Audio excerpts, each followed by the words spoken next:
বন্ধুরা সন্ধ্যাবেলা চায়ের সাথে ঝটপট বানিয়ে ফেলুন এই সুন্দর স্পাইসি মুখরোচক স্ন্যাক্সটি।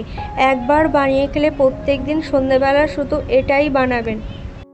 বন্ধুরা তার জন্য প্রথমেই নিয়ে নেব সিদ্ধ করে রাখা একটা বড় সাইজের আলুটাকে আমি ছোট গ্রেটারের সাহায্যে সুন্দর করে গ্রেট করে নিলাম। এবার এক সাইডে এই আলুটাকে গ্রেট করে রেখে দেব। বন্ধুরা এবার অন্য একটি বোলের মধ্যে নিয়ে নেব 1 কাপ পরিমাণ চিড়েটাকে আমি জল দিয়ে ধুয়ে পরিষ্কার করে নেব।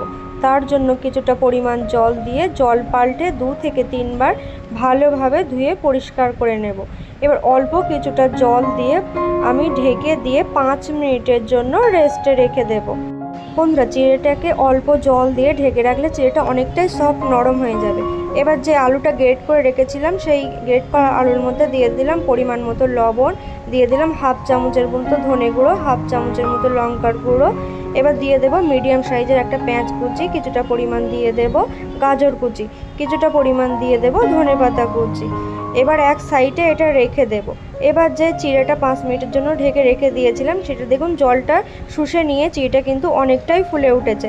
এবার চিড়েটাকে হালকা একটু মেখে নিয়ে গ্রেট করে নেওয়া আলুর মধ্যে চিড়েটাকেও দিয়ে ভালোভাবে মেখে নেব।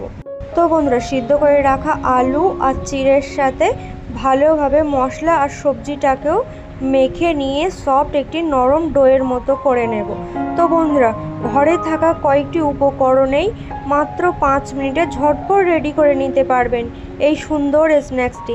একবার বানিয়ে খেলে প্রত্যেক দিনই বানাতে মন চাইবে। তো খুব সুন্দর করে আমি বানিয়ে সফট একটি ডোয়ের মতো করে নিয়েছি। এবার অল্প কিছুটা নিয়ে আমি এইভাবে একটা গোল শেপ করে নেব। তো বন্ধুরা আপনারা দেখতেই পাচ্ছেন কতটা সুন্দর লাগছে। বাকিগুলো একই প্রসেসে রেডি করে নিলাম। দেখুন বন্ধুরা কতটা সুন্দর লাগছে দেখতে। এবার কিছুটা পরিমাণ ওভেনের উপরে তেল গরম করে নিয়েছি। গরম তেলের মধ্যে দিয়ে এই বলগুলোকে খুব সুন্দরভাবে গোল্ডেন কালার করে ভেজে নেব।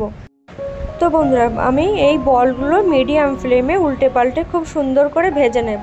বন্ধুরা গ্যাসের ফ্লেমটা মিডিয়ামে রাখবেন, হাইতে দিলে কিন্তু স্ন্যাক্সগুলো পুড়ে যেতে পারে আর টেস্টটাও কিন্তু ভালো আসবে না। তো সুন্দর করে আমি মিডিয়াম ফ্লেমে উল্টে পাল্টে সুন্দর করে ভেজে নিয়েছি বলগুলো। আপনারা দেখতেই পাচ্ছেন কতটা সুন্দর লাগছে। এবার আমি এগুলোকে তুলে নেব। এবার ওভেনের ওপর একটি কড়া বসিয়ে কিছুটা পরিমাণ তেল দিয়ে 1 টুকরো রসুন গ্রেট করে দিয়ে দিলাম গরম তেলের ওপরে, দিয়ে হালকা একটু ভেজে নিয়ে এর মধ্যে দিয়ে দেব 1 চামচের মতো সয়া সস, দিয়ে দেব 1 চামচের মতো টমেটো সস।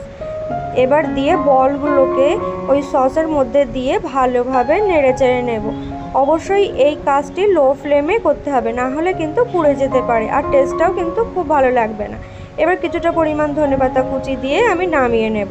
তো বন্ধুরা যখনই মন চাইবে স্পাইসি মুখরোচক কোনো রকম স্ন্যাক্স খেতে ঝটপট এই রেসিপিটি বানিয়ে নিতে পারবেন খুবই সহজেই। তো বন্ধুরা বাড়িতে এটা অবশ্যই ট্রাই করে দেখবেন, খুবই ভালো লাগবে। আমার এই সুন্দর স্পাইসি স্ন্যাক্সটি আমাদের কেমন লাগলো অবশ্যই কমেন্ট করে জানাবেন। ভালো লাগলে লাইক শেয়ার করতে ভুলবেন না, আর অবশ্যই আমার চ্যানেলটিকে সাবস্ক্রাইব করে রাখার অনুরোধ রইল। ধন্যবাদ বন্ধুরা।